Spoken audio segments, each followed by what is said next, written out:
네, 여러분, 교회란 무엇일까요? 성도란 무엇일까요? 우리가 성도로서 이 세상 가운데 살아갈 때에 세상에서는 교회를 평가하고 우리 성도들을 평가할 수 있습니다. 그렇다면 세상에서 우리를 어떠한 기준을 가지고 평가를 하게 될까요? 많은 사람들은 교회를 예배 드리는 장소라고 생각을 합니다.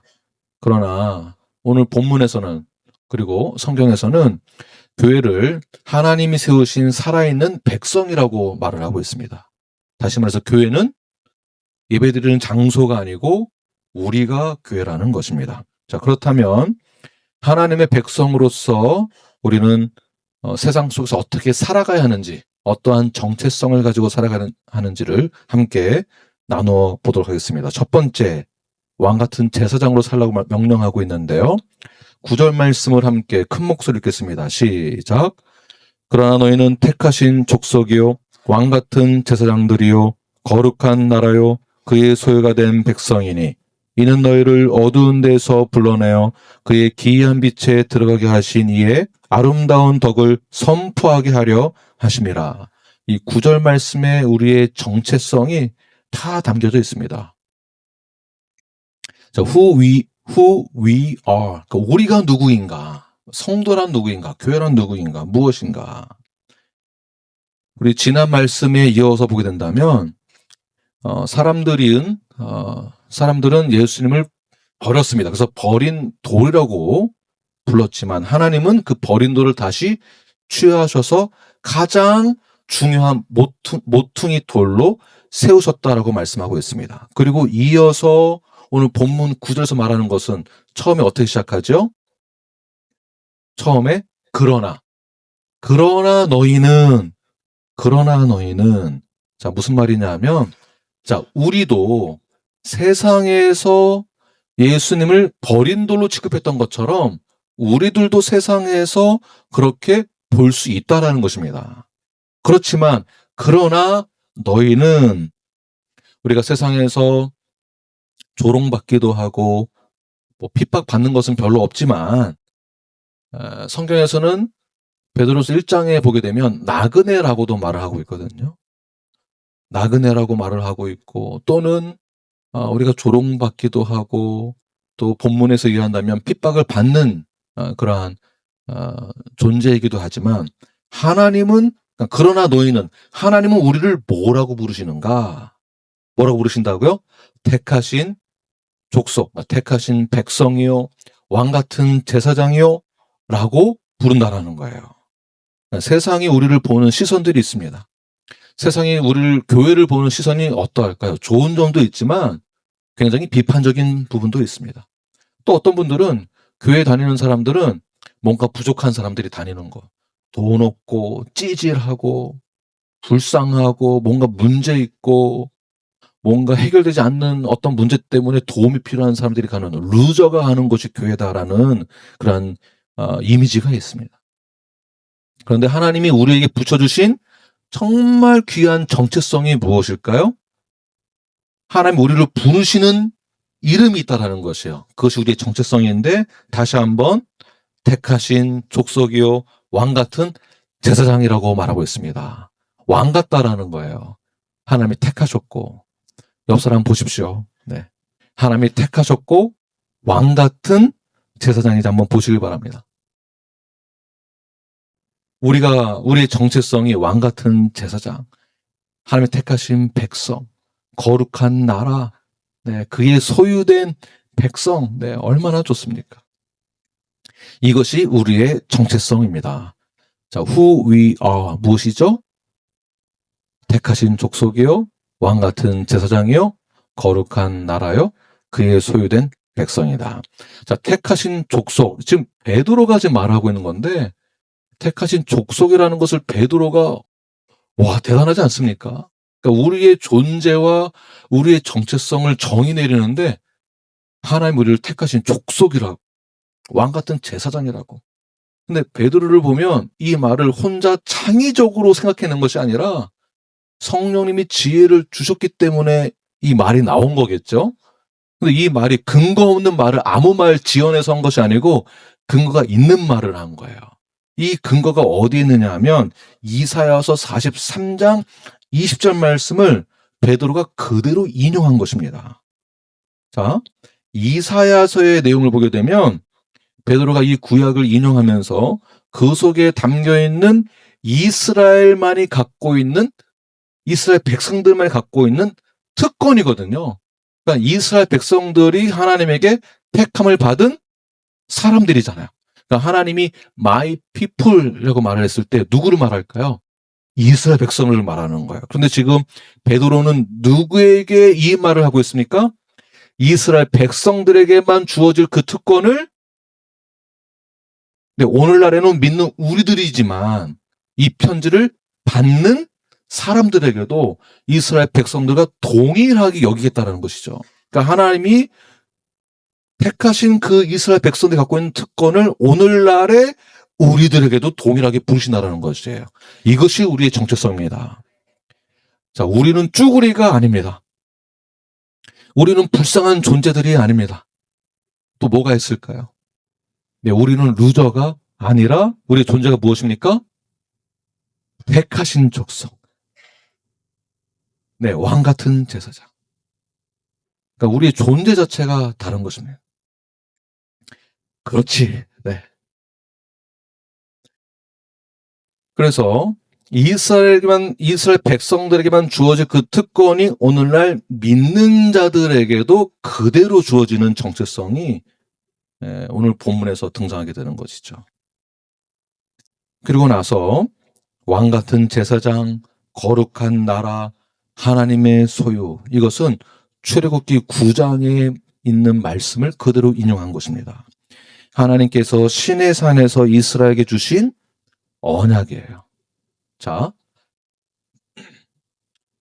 출애굽기 9장은 아직 이들의 신분이 자유인이 아닌 상태입니다. 자유인의 반대가 무엇일까요? 노예예요. 자, 보십시오. 현재 노예의 신분이에요. 이게 우리가 실감이 나지 않지만 노예한테 지금 뭐라고 말하고 있습니까? 너는 왕 같은 제사장이다. 이걸 말하고 있는 거예요. 노예 신분을 갖고 있는데 너는 왕 같은 제사장이고 노예인데 너는 거룩한 나라이며 노예인데 너는 하나님의 소유된 백성이다. 노예한테 이것을 언약으로 주셨다라는 거예요. 그러니까 이 편지를 받는 그들은 구약의 내용들을 알고 있는 사람이 한다면은 아니 이스라엘 백성들에게 주어질 그 특권과 정체성이 오늘날 나에게도 하나님이 동일한 언약을 해주신다고 라는 거죠. 근데 그 언약은 잘 보십시오. 이 언약은 너희들이 내게 주신 그러니까 율법을 하나님께서 주시고 율법을 주신 다음에 율법을 다 잘 지키면은 잘 지켜서 잘 따라오면은 그제서야 너는 왕 같은 제사장이다. 거룩한 나라로 내가 부르겠다. 내가 너를 택해 주겠다라고 한 것이 아니라 이미 노예인데 약속을 하시겠다라는 거예요. 그리고 선포하시기를 너는 이미 나의 백성이 되었다라는 거예요. 노예인데 이미 너는 거룩한 나라가 됐다라는 거예요. 이것을 하나님이 언약을 하셨다라는 것을 오늘날 우리가 그대로 받아들이게 된 것입니다.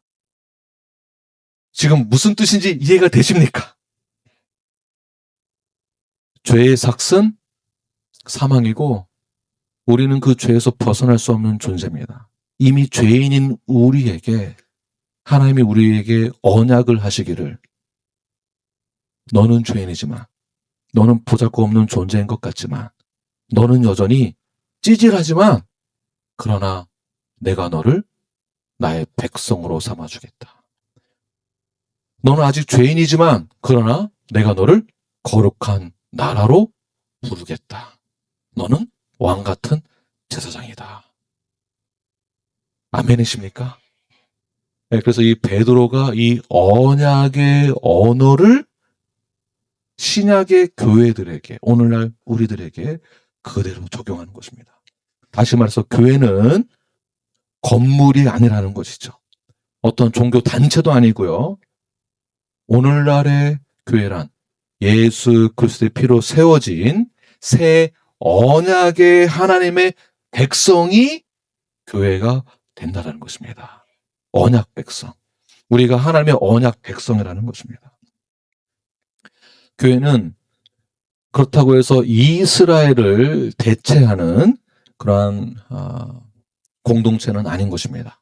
이스라엘이 지금 없기 때문에 이스라엘 대신 하나님이 얘네들은 이미 망쳤고 내가 새로운 곳을 하나 다시 만들어야지 하는 개념이 아닌 거예요.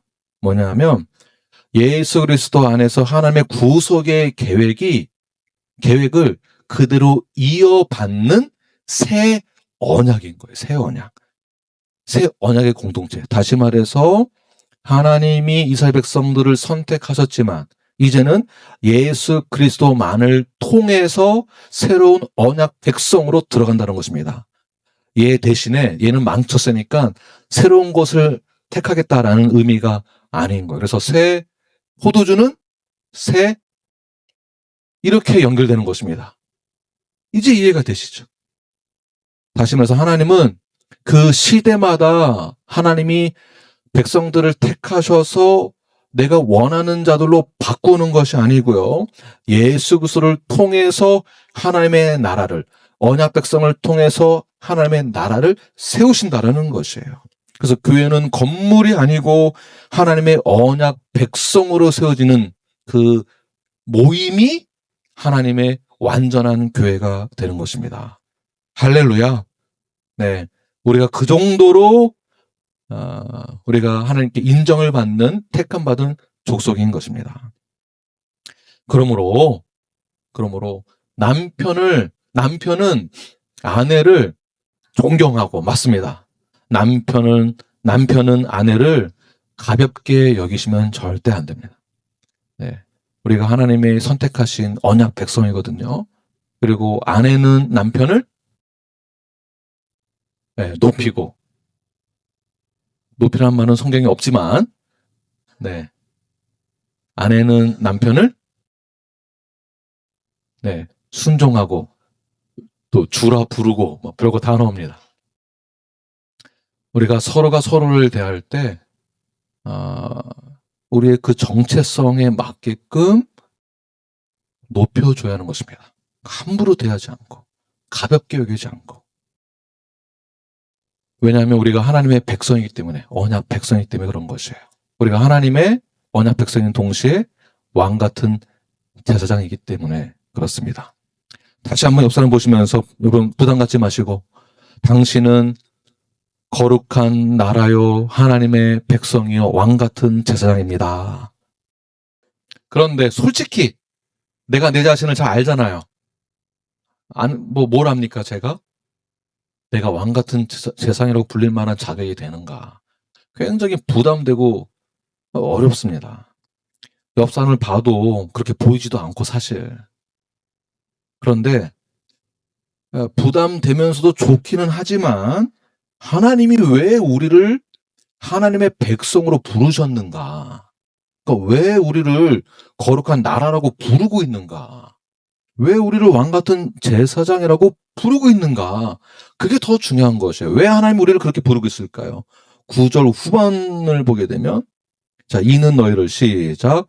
이는 너희를 어두운 데서 불러내어 그의 기이한 빛에 들어가게 하신 이의 아름다운 덕을 선포하게 하려 하심이라. 아멘. 자, 우리를 부르신 목적이 있다는 것이에요. 여러분들을 왕 같은 제사장으로 부르신 목적이 있는데 그 목적이 무엇입니까? 네, 그러니까 결론만 아름다운 덕을 선포하게 하기 위해서 우리를 부르신다는 거예요. 아름다운 덕. 그래서 보시면 이는 이게 무슨 뜻이냐면 목적을 말하는 것입니다. 목적. 이는 아름다운 덕을 선포하기 위해서 왕 같은 제사장이라고 부르겠다라는 것이죠. 자, 이것을 좀 더 제가 풀어드리겠습니다. 우리가 교회에 다니는 이유, 예배를 드리는 이유, 성경 공부를 하는 이유, 제가 말을 조금 바꿔서 얘기했는데 그 이유와 목적이 무엇입니까? 내가 기도를 열심히 하는 그 이유, 그 목적이 있어야 되는데 그 이유와 목적이 무엇이죠? 여러분 예배 드리는 이유가 무엇입니까? 네, 우리를 통해 하나님을 드러내기 위해서. 네. 저는 솔직한 대답을 원하는 거예요. 제가 듣고 싶은 대답 말고 여러분들 솔직한 대답은 내가 예배 잘 드리고 신앙생활 잘 하는 그 이유와 목적은 내가 잘 살기 위해서.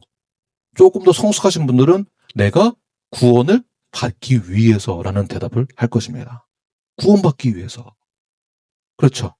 그런데 우리가 존재하는 그 목적은 하나님 우리를 부르신 목적은 우리를 단순히 구원만 받게 해주기 위한 목적만이 아니다라는 거예요. 다시 말해서 우리는 구원받은 자로서 하나님을 드러내는 존재라는 것이에요. 그래서 왕 같은 제사장이라고 부르겠다는 것입니다. 그래서 하나님이 우리를 택하신 거고요. 우리는 구원을 받는 것이 목적이 아니라 그 너머에 구원을 받은 자로서 하나님을 드러내는 데에 하나님께 영광을 돌리는 데에 목적이 있다라는 것이에요. 여러분들 신앙생활 왜 하십니까? 내가 잘 먹고 잘 살기 위해서? 그거 아니에요. 여러분들 하나님 안 믿었어도 잘 먹고 잘 사셨잖아요. 우리가 선택받은 목적은 하나님의 모든 그 존재를 드러내기 위해서. 그래서 아름다운 덕을 어떻게 해요? proclaim. 선포하라는 것이에요. 그러니까 내가 받은 그 은혜를 나만 누리고 나만 복받고 내가 기도하는 목적은 내가 내 문제 해결되기 위해서만 예배드리는 목적은 내가 하나님께 잘 보이기 위해서만이 아니고 내가 이미 받은 은혜와 내가 이미 받은 그 구원을 가지고 하나님을 드러낼 수 있는 그 자리에 나아가서 선포하는 데 목적이 있다라는 것입니다. 아멘이십니까? 그래서 우리는 왕 같은 제사장, 거룩한 나라로 불러졌다라는 것은 하나님을 드러내기 위해서 선포하는 데 목적이 있다는 것인데 이 말을 좀 더 쉽게 풀어서 말씀드린다면 삶으로 나타나라는 얘기야. 그게 결국에는. 여기에서 우리끼리만 거룩한 척 한다고 해서 우리끼리는 뭐 이해할 수 있는데 세상에서 우리를 알 수 있을까요? 어떻게 될까요? 세상에 나아가서 하나님의 그 아름다운 덕을 선포하는 것입니다. 네, 선포한다고 해서 자, 하나님은 사랑이십니다. 이 말도 선포이지만 하나님은 우리의 창조주이십니다. 예수님은 우리의 구원자이십니다. 라고 선포하는 것도 있지만 삶으로 드러내는 것이 굉장히 중요합니다. 말만이 아니라. 그래서 이런 표현이 되게 어울릴 것 같아요. 여러분도 어떤 면으로는 설교자이기도 합니다. 설교자. 옆 사람 보시면서 다시 한번 당신은 설교자입니다. 네. 그러니까 김한권 목사만 설교자가 아니고 여러분도 설교자인데 어떠한 설교자이냐면 삶으로 나타내는 삶으로 말을 하는 설교자라는 것이에요. 여러분이 설교자예요. 선교자이기도 하지만 설교이기도 합니다. 행동으로 삶으로 말을 하는 거예요. 이것이 하나님의 아름다운 덕을 선포하기 위한 목적으로 우리를 부르셨다. 10절 말씀 이어서 보겠습니다. 시작. 너희가 전에는 백성이 아니더니 이제는 하나님의 백성이요 전에는 국류를 얻지 못하였더니 이제는 국류를 얻은 자니라. 네. 그러니까 하나님은 하나님의 은혜가 우리의 현재를 결정하게 합니다. 그러나 사탄은 계속 우리를 고소합니다. 예수님에게 계속 고소해요.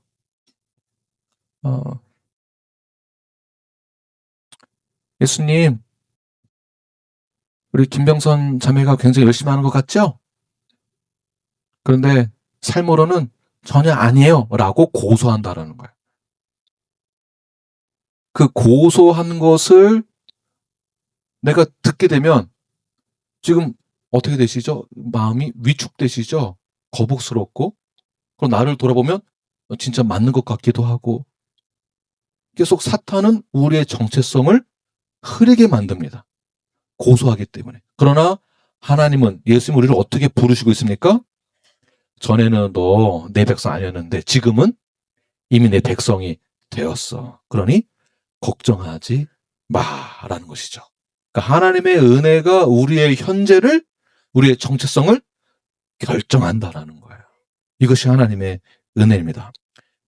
그런 차원에서 우리가 하나님의 백성이 되었고 우리가 하나님의 긍휼을 입게 된 것이죠. 자, 우리는 교회를 다니는 사람들이 아니고요. 우리가 교회인 사람들입니다. 우리는 예배를 드리는 사람이 아니라 삶으로 하나님을 선포하는 자들입니다. 삶으로 설교하는 자가 되는 것입니다.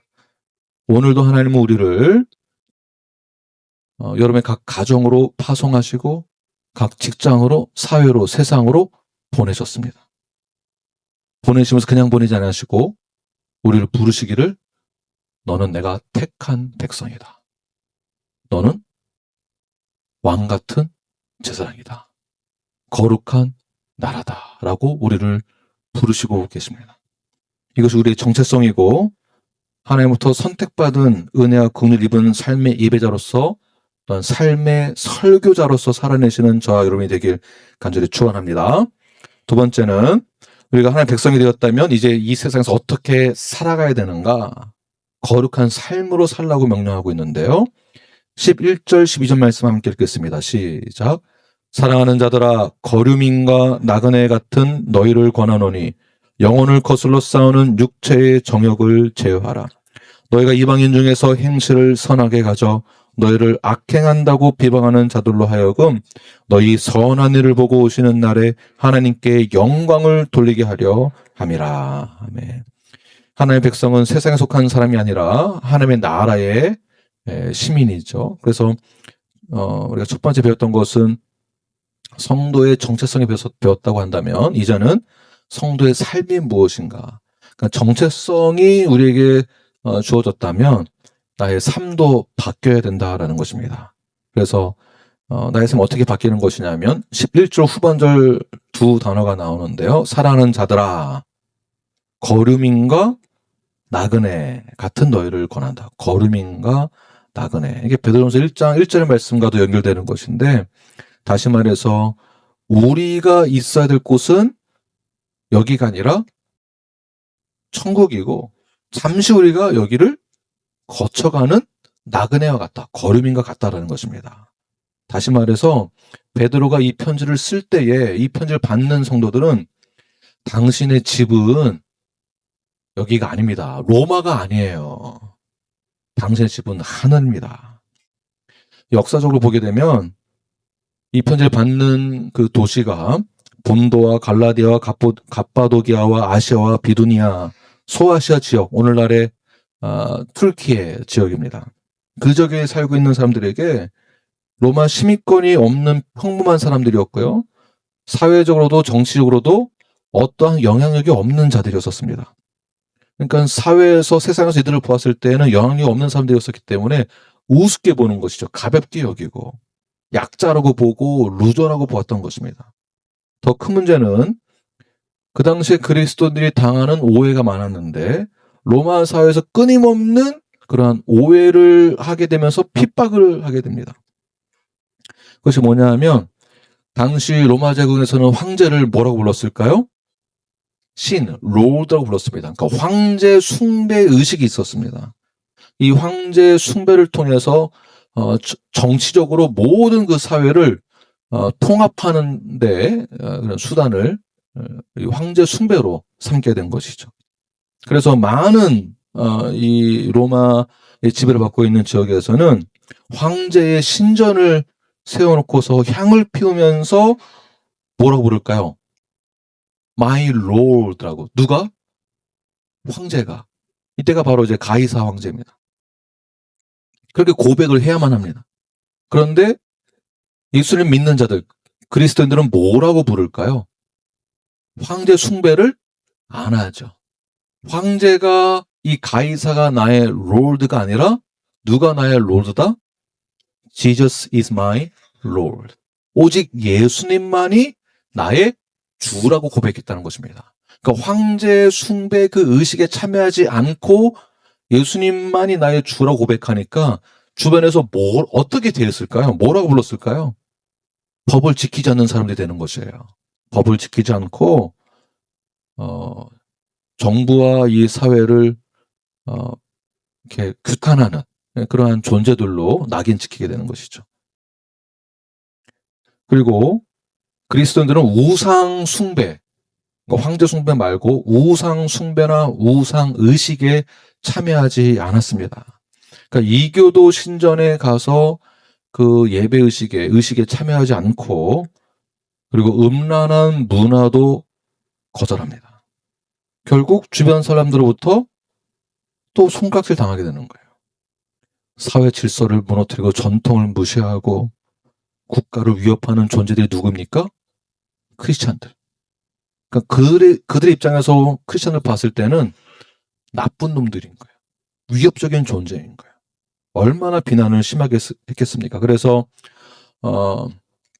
로마 대화재죠. 네로 황제가 있었을 때, 취임했을 때 AD 64년에 그리스도인들이 이 화재의 원인이라고 그리스도를 더욱더 이제 핍박하게 됩니다.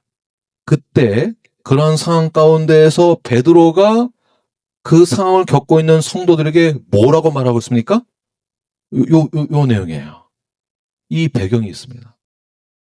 만약에 여러분들이 실제로 내가 예수를 믿는다고 해서 회사에서 쫓겨나고 내가 음란한 문화에 참여하지 않는다라고 해서 친구들로부터 버림받고 그리고 어떠한 수입의 수단이 다 막혔을 때 이때 저에게 달려와서 목사님 이게 말이 됩니까?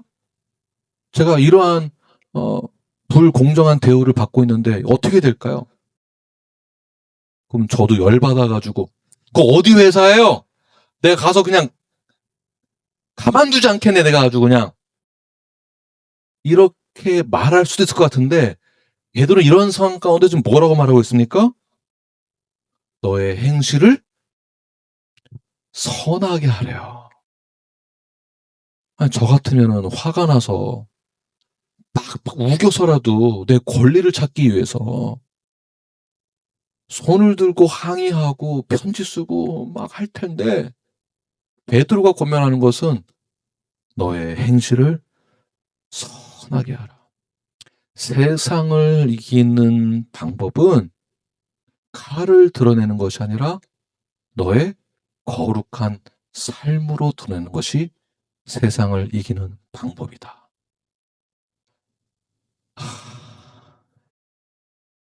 이게 우리가 살아가야 될 성도의 정체성을 가지고 있는 자들의 삶의 방식입니다. 우리가 한 성깔 안 하는 분들이 어디 있습니까? 조금만 내가 피해를 보면 우리는 수만 가지 방법으로 고소할 수도 있고 싸울 수도 있습니다. 우리의 인권이 이 정부로부터 다 보장되어 있고 우리는 어떠한 것도 우리가 고소할 수 있는 그러한 그러한 뭐라고 하죠? 의무도 있고 모든 걸 다 가지고 있습니다. 권한이 있습니다. 그렇지만 베드로가 지금 우리에게 고면하는 것은 무엇일까요? 세상을 이기는 방법은 칼이 아니다.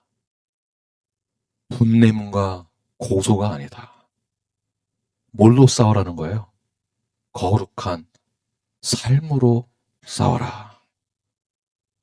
세상에서는 여전히 교회를 많이 오해하고 그리고 그 중에 목사가 물론 대표성을 띠고 있기도 하지만 그래도 과거에는 목사라고 하면 그래도 존중을 받았던 때가 있었는데 오늘날 목사라고 하면은 목사 나부랭이라고 합니다. 목사 나부랭이 납셨네. 왜 그럴까요? 목사 나부랭이. 세계 3대 사기꾼이 있는데 3위가 자동차 딜러, 2위가 뭐죠? 2위가 변호사, 1위가 목사라고 놀려요.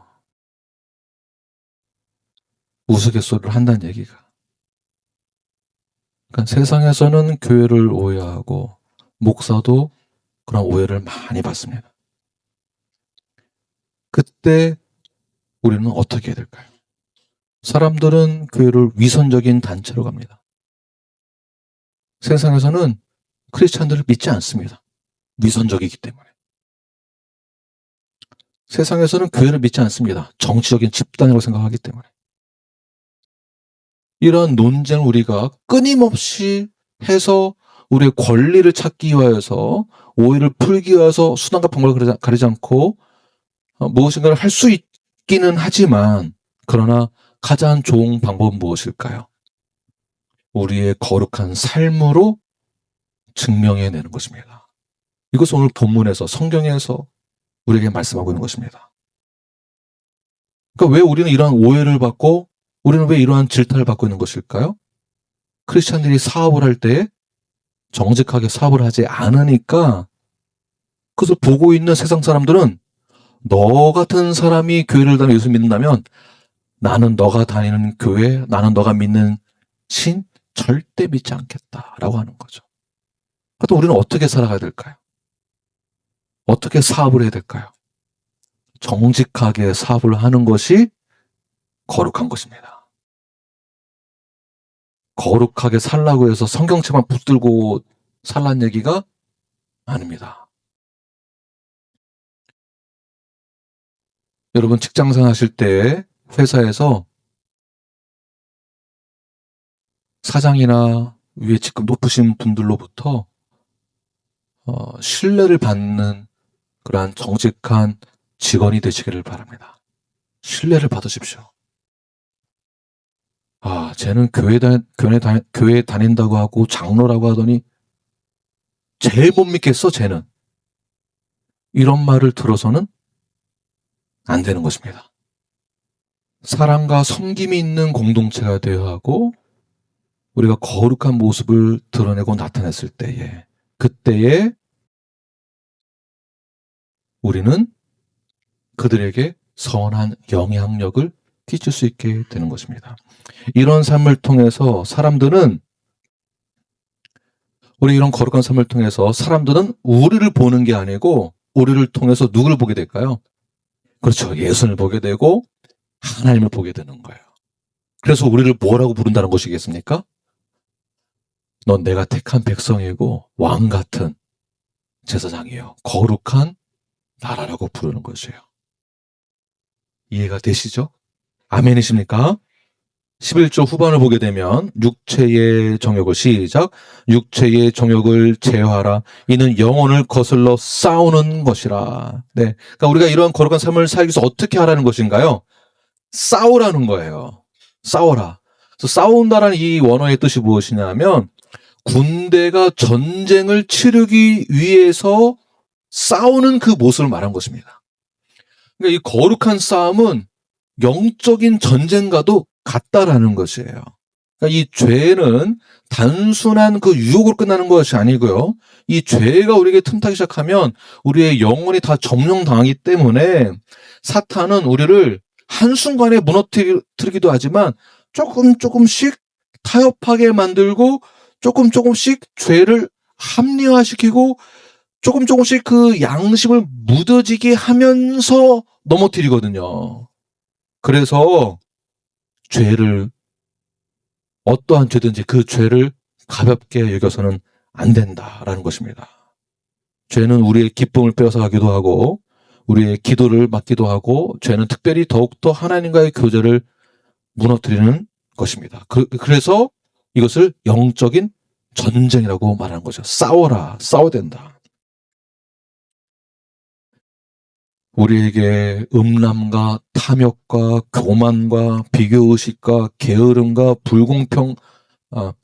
불평과 원망과 어떠한 중독과 용서하지 못하는 것과 겉으로는 작은 습관처럼 보이지만 이것을 그냥 습관으로 넘기는 그런 죄의 문제들, 그런 것까지도 영적인 전쟁이다. 싸워라. 우리 신앙도 마찬가지입니다. 여러분들 삶 가운데에서 끊지 못하는 어떠한 죄의 습관이 있으십니까? 너무 쉽게 분노하는 분노의 마음이 있으십니까? 너무나 쉽게 미움을 내 마음 가운데 품고 있는 그런 미움의 마음이 있으십니까? 아니면 아무도 모르는 은밀한 죄가 있으십니까? 그러한 죄들을 가볍게 여기지 마십시오. 사람들은 우리를 통해서 하나님을 보게 됩니다. 그래서 거룩한 백성이라고 부르는 것이며 거룩하게 살라라고 말씀하고 있는 것입니다. 그래서 12절 후반 보게 되면 너희가 이방인 중에서 행실을 선하게 가져라. 선하게 가져라. 삶의 방식을 바꾸라는 것이죠. 유럽에서 흑사병이 돌 때에 크리스찬들은 이러한 선행을 하기 위해서 어떻게 했느냐 하면 여러분 선행을 해야 구원을 받는다는 말이 이런 얘기 절대 아닙니다. 구원을 받았기 때문에 선함으로 나타내는 것입니다. 선한 행실로. 그래서 유럽에서 흑사병이 돌 때에 많은 사람들이 도망갔습니다. 그러나 남아서 끝까지 병자들을 지켜주고 보호해주고 했던 그런 공동체가 누구였을까요? 크리스찬입니다. 크리스찬. 마틴 루터도 안 떠났습니다. 전염병이 돌 때 많은 사람들이 도시를 떠났지만 그리스도는 병자들을 돌보고 버려진 아이들을 보호하고 가난한 자들을 섬기고 원수를 위해서 기도하고 결국 사람들은 복음을 먼저 듣기 전에 복음을 듣고 복음대로 선한 행실을 살아가는 사람들을 먼저 보게 되는 것이에요. 그러한 차원에서도 여러분의 삶이 복음이고 여러분의 삶이 설교이기도 한 것입니다. 그만큼 중요한 거예요. 그리고 구원받았다고 한다면 당연히 선행이 있는 것입니다. 선행을 하시는 게 당연한 거예요. 먼저 하십시오. 먼저. 우리 교회에서는 어떻게 될까요? 선행을. 약한 자들을 돌보고 어르신들을 잘 섬기고 네, 저희가 우리 안에서 먼저 섬기는 것입니다. 잘 섬기고 우리 어려운 이웃을 서로 사랑하고 돌보고 되돌아보고 하는 사역들을 우리가 같이 하는 거죠. 그리고 더 나아가서 선교하는 것도 이래서 선교하는 거예요, 사실은요. 선교하는 거에 우리가 좀 가슴 아픈 그런 역사가 있지만 그 목사님 혼자 뭐 가니까 알아서 하고 오시겠지 이렇게 하지 마시고 우리가 선교하는 목적이 있기 때문에 그 목적을 잘 이루고 사명을 감당할 수 있도록 그럼 모두가 다 참여하는 것입니다. 마음으로 기도로 선한 행실로 다 참여하시는 것입니다. 세 번째, 그렇다면 우리는 우리의 삶을 통해서 세상에서 복음을 전해야 되는데 어떠한 자세로 이 복음적인 삶을 살아야 되는가? 세 번째, 국가 위정자들에 대한 성도의 자세가 15절 말씀에 나와 있습니다. 시작. 곧 선행으로 어리석은 사람들의 무식한 말을 막으시는 것이라. 그래서 어리석은 사람들이 누구를 말할까요? 13절, 14절 말씀 시작. 인간의 모든 제도를 주를 위하여 순종하되 혹은 위에 있는 왕이나 혹은 그가 악행하는 자를 징벌하고 선행하는 자를 포성하게 하여 보낸 총독에게 하라. 그러니까 13절에서는 위에 있는 왕, 14절에서는 총독이 누구라는 건가요? 어리석은 자래요. 이 세상은 또는 불신자들은 그리스도인들에게 온갖 죄명을 뒤집어 씌웁니다. 그래서 악행을 저지른 자들이라고 비난을 합니다. 그들이 누굽니까? 로마서에서 이렇게 말씀하고 있습니다. 13장 1절 시작. 각 사람은 위에 있는 권세들에게 복종하라. 권세는 하나님부터 나지 않음이 없나니 모든 권세는 다 하나님께서 정하신 바라. 네.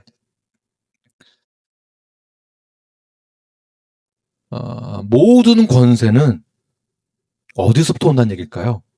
위에서부터. 하나님으로부터 온다라는 것입니다. 근데 그 권세를 가진 자들로부터 우리가 억울한 일을 당하면 우리는 가만히 있지 못하죠. 그런데 로마서에서 말하고 있는 것은 위에 있는 권세자들에게 어떻게 하라고요? 복종하래요. 이거 쉽지 않습니다. 복종하라. 오늘 본문 13절에서는 인간의 모든 제도를 위에서 어떻게 하라고요? 순종하라. 누구에게? 그 권세자들에게 순종해라. 자, 그렇다고 해서 무조건적으로 다 순종해라 라는 것은 아닙니다. 그런 정치적인 그러한 맥락에서의 그런 가르침이 아닙니다. 이런 그 권면이 아닙니다. 복음 때문에 세상 속에서 우리는 어떻게 살아가는 것인가를 말하고 있는 거예요. 다시 13절 보게 되면 권세자들에게 순종을 해야 되는데 누구를 위해서 순종을 해야 되느냐? 이걸 말하고 있는 것이에요. 누구를 위해서요? 주를 위해서 순종하라는 얘기예요. 주를 위해서. 그러니까 복음을 받아들인 복음 때문에 살아가고 있는 우리들이 이 땅 가운데 어떻게 살아가야 되는지를 보여주고 있는 것이죠. 이 땅에서 즉 미국이라면 미국 연방 정부의 명령에 따르라는 것이에요. 순종해라. 누구를 위해서요? 주를 위해서. 자, 국가가 완전하고 왕이 어떠한 죄가 없는 흠이 없는 자이기 때문에 순종해라. 이런 얘기가 아닙니다. 총독이 의롭기 때문에 순종해라. 이 얘기가 아닙니다. 대통령이 너무나 잘하니까 대통령이 흠도 없고 점도 없는 대통령이니까 그러니까 순종해라. 이 얘기가 아닙니다. 주님 때문이다. 주님 때문에 순종해라. 베드로전서가 기록될 당시가 바로 로마 황제 네로 시대 때였습니다. 네로 황제가 초대교회를 핍박하는데 전에도 말씀드렸지만 타키투스 역사가에 의하면 자신의 그 책임을 그리스도인에게 전가시키거든요. 그래서 그들을 잡아다가 그리스도인을 잡아다가 십자가에 못 박고 불로 태웠습니다. 산채로 태운 거예요. 그래서 밤거리를 밝히 비쳤다라고 역사가 타키투스가 말을 하고 있습니다. 그때의 베드로가 뭐라고 말하고 있습니까? 보복해라. 절대 넘어가지 말아라. 또는 참아라. 좋은 게 좋은 거다. 은혜롭게 넘어가라. 이렇게도 말하고 있지 않습니다. 반란을 일으켜라. 이런 얘기도 안 하죠. 뭐라고 말하고 있습니까? 참 너무 힘들지만 주를 위해서 순종하래요. 이런 상황에서도. 이런 상황에서 주를 위해 순종할 수 있으십니까? 이런 행동은, 이러한 순종은 세상을 향한 어떠한 정치적인 그러한 선언이 아니죠. 복음을 향한 열정이기 때문에 순종을 하라는 것입니다.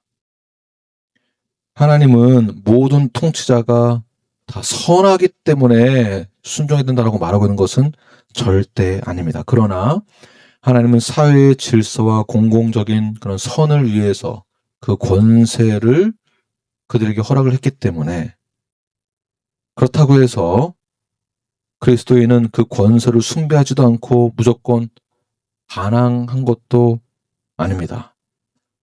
단지 하나님을 경외했기 때문에 그 질서를 존중해 주는 것입니다. 하나님을 경외했기 때문에. 15절 말씀, 본문 15절 시작.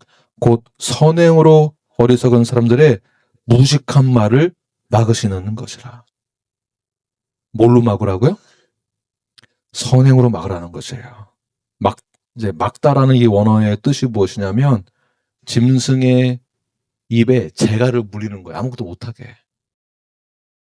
그러니까 예수님이 풍랑아 잠잠하라 라고 했을 때 똑같은 단어를 사용했습니다. 아무것도 못하게 막으시는 거예요. 다시 말해서 세상의 압박과 비난과 핍박이 있을 때 그들을 잠잠하게 하는 방법이 있는데 그것이 무엇이라고요? 선한 삶이라는 것이에요. 선한 삶으로. 선한 삶으로 잠잠하게 하라. 선한 삶으로. 이때 우리는 교회가 위선적이다라는 말에서부터 소문에서부터 그제서야 우리는 승리할 수 있게 되는 것입니다. 밖에서는 저희들을 볼 때 쟤네들은 자기들이 복 받으려고 자기들만을 위해서 예배드리고 기도하는 신앙을 가진 자들이라고. 노력은 하나도 하지 않으면서 기도해서 결과를 얻어내려고 한다고. 사업에 성공하려면 열심히 있어야 되는데 사업은 열심은 갖지는 않고 맨날 게으르면서 이 사업 잘 되게 달라고 기도만 하는 자들이라고. 공부는 하나도 하지 않으면서 100점 맞게 해달라고 기도하는 애들이 저런 애들이라고. 우리가 그렇게 지금까지 살았었습니다. 그런 조롱들이 있었지만 그런 조롱 가운데 우리가 어떻게 보답해야 될까요? 선행으로 보답하라는 것이에요. 반대로 싸우지 말고. 그래서 물론 하나님의 말씀에 정명 충돌할 때는 얘기가 다릅니다.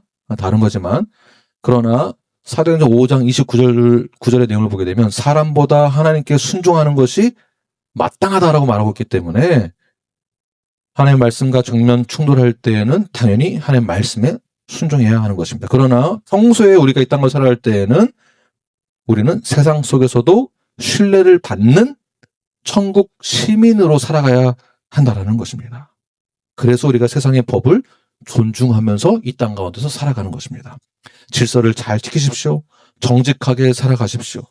궁극적으로는 이 모든 우리들의 삶들은 예수님을 높이기 위해서다라는 것을 기억하시기를 바랍니다.